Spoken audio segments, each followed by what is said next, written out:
Hi guys, कैसे हैं आप लोग। उम्मीद करते हैं बढ़िया ही होंगे। स्वागत है आपका हमारे यूट्यूब चैनल फाड़ू सेलर सपोर्ट में।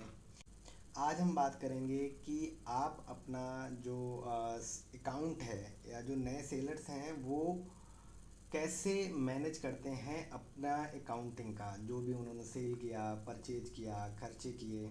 तो वो स्टार्टिंग में होता क्या है कि बहुत सारे सेलर्स होते हैं, या जब मैंने भी स्टार्ट किया था तो मैं बहुत सारी चीज़ें नहीं लिखता था, या कहीं डायरी पे लिख दी हैं तो वो बाद में ध्यान नहीं रहती थी, और जिससे कि हमारा एग्जैक्ट अमाउंट में नहीं पता चलता था कितना हमारे पास है, कितना कहाँ खर्च करना है, किसको कितना देना है।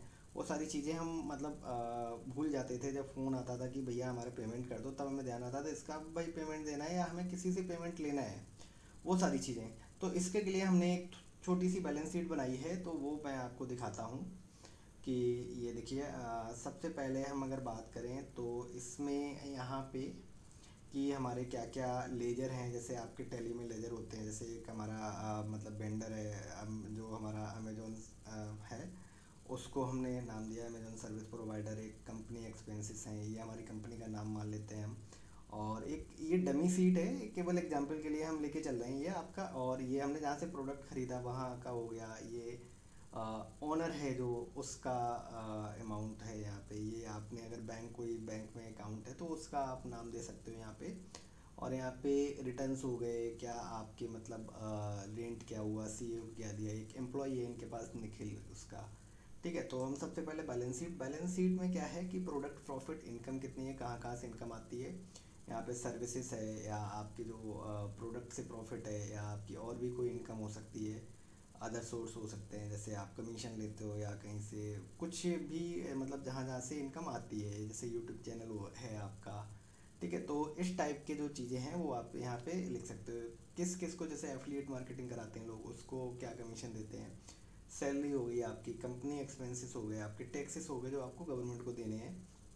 इनकम हो गया, आउट हो गया, मतलब इनकम ये हो गया, आउट आपका ये वाला हो गया। कितना आपके पास स्टॉक है उसका यहाँ पे प्राइस आ जाता है। डेली पेमेंट्स कि आपके कितने डेली पेमेंट्स अभी तक हुए हैं, कितना आपका वॉलेट में अमाउंट है। जैसे कि अभी हम इनका ले लेते हैं। इन्होंने सबसे पहले 1 लाख रुपए से अपनी कंपनी स्टार्ट की थी। माल खरीदा है इन्होंने 40,000 का, 1,000 ये दिए हैं, कुछ इन्होंने और भी एक्सपेंसेस किए हैं, कुछ इनको पेमेंट अमेजोन से आया हुआ है। ठीक है, तो उस हिसाब से यहाँ पे पूरा मेंटेन है। तो उस सेम वही डेली पेमेंट का स्ट्रक्चर है यहाँ पे। ये जब अभी आप पहली बार देख रहे हो, ये डीपली जब इसमें जब हम काम करते हैं तभी हमें समझ में आता है कि डेली पेमेंट्स हमारे कितने हुए हैं, कितने जो अकाउंट सीट है उसके अकॉर्डिंग कितने होने चाहिए थे, कितना हमारा बैलेंस है, कितना लॉस है। उस हिसाब से यहाँ से आ जाते हैं कैटेगरी वाइज। जैसे आपकी अगर आप डिफरेंट डिफरेंट 3 4 कैटेगरी 5 कैटेगरी में काम करते हो, ब्यूटी में करते हो, टी शर्ट क्लोथिंग में करते हो, या आपका मतलब होम एंड किचन है, और उसके बाद में आपके अलग अलग सेगमेंट है, तो जिसमें जिसमें आप काम करते हो यहाँ पे आप नाम लिख सकते हो, जिससे कि आपको पता चलता रहेगा कि उस कैटेगरी में आपने कितनी सेल परचेज की है।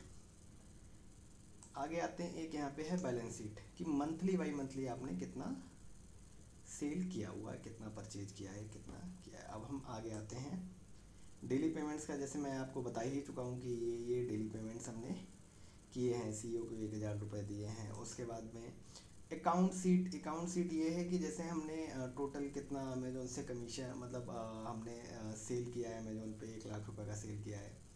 क्रेडिट नोट कितना बना हुआ है, उसके बाद में परचेज हमने मतलब सर्विसेज कितने की खरीदी हैं, उसमें डेबिट नोट कितना है। उसके बाद में ये टोटल है, ये हमारे पास अमेजोन की तरफ से 32,000 अभी तक आया हुआ है। उसके बाद में मतलब एक्सपेंसेस क्या हुए हैं।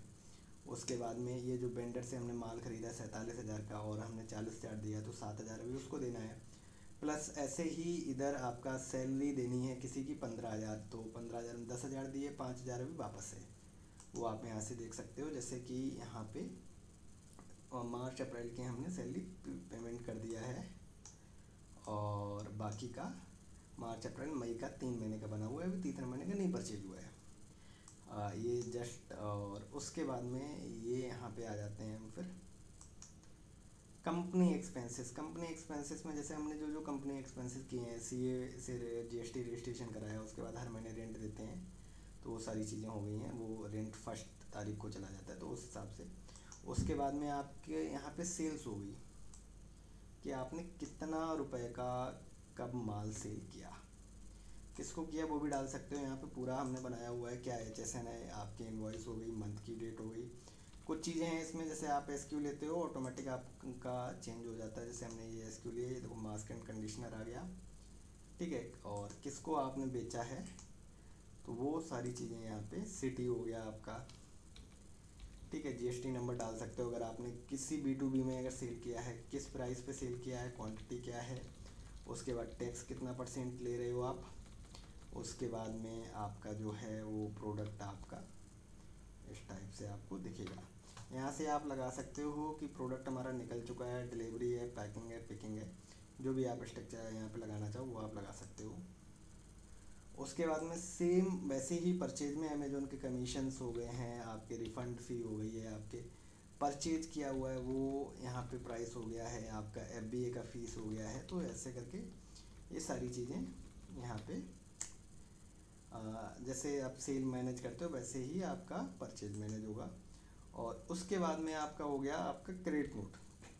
क्रेडिट नोट क्या होता है कि जैसे आपने किसी से माल खरीदा और किसी को सॉरी माल बेचा, और बेचने के बाद में उसने वापस कर दिया, तो हम उसको एक वो क्रेडिट नोट हम बना के देते हैं। तो वो हमको क्रेडिट नोट बना के देगा, तो वो हम अपने क्रेडिट नोट में यहाँ पे चढ़ाएंगे उसको। यहाँ से देखिए किस डेट पे ये क्रेडिट नोट हो गया, ये अगेंस्ट इनवॉइस क्या हो गया, उसकी डेट क्या थी, वो सारी चीज़ें, और सेम वही GST नंबर और सारी चीज़ें आप इसको मैनेज कर सकते हो।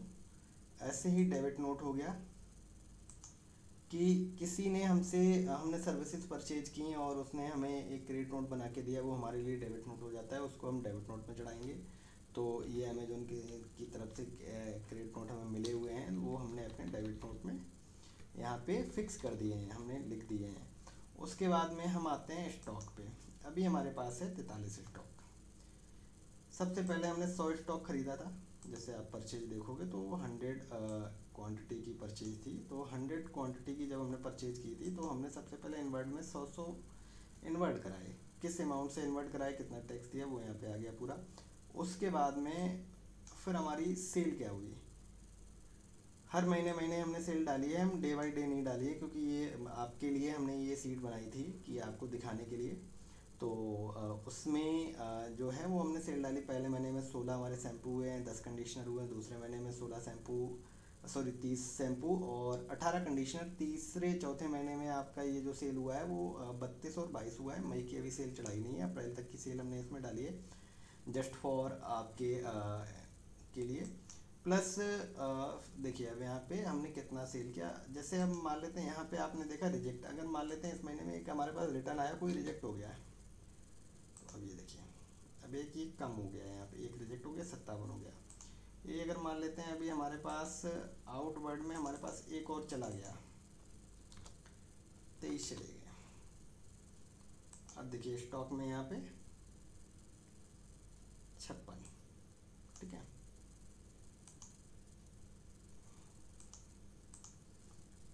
ठीक है, ये दिख रहा है हमें। तो ये हो गया सैलरी, हम आपको पहले बता ही चुके थे। तो इस हिसाब से हम स्टॉक मैनेज करते हैं। अब हम आ जाते हैं इस पे, जैसे इस पे सेम इसी पे, जैसे हमारा मतलब क्या स्टॉक ख़त्म किया था हमने, और ये हमारा क्या हमें टैक्सेस देने हैं, उसके अकॉर्डिंग ये पूरा सीट हमने बनाया हुआ है। और ये हम अपने सारे सेलर्स को देते हैं, जो हमारे सेलर्स हैं जो हमसे सर्विसेज लेते हैं, उनको हम ये अपनी तरफ से प्रोवाइड कराते हैं, जो कि उनको बहुत हेल्प करता है उनके बिजनेस में, उनको मेंटेन करने में, अकाउंटिंग सारा। अगर आपको ये वीडियो अगर पसंद आया हो तो आप हमारे चैनल को लाइक करें, और नए हैं तो सब्सक्राइब करें, और बेल आइकन ना दबाना भूलें, क्योंकि अभी बहुत सारे वीडियो आने हैं जो सारे रिकन्सलेशंस आपके, या आप जो कैलकुलेशन करते हो उसमें क्या क्या मिस्टेक करते हो, उन पे हम वीडियो लेके आने वाले हैं आने वाले टाइम में। Thank you for watching.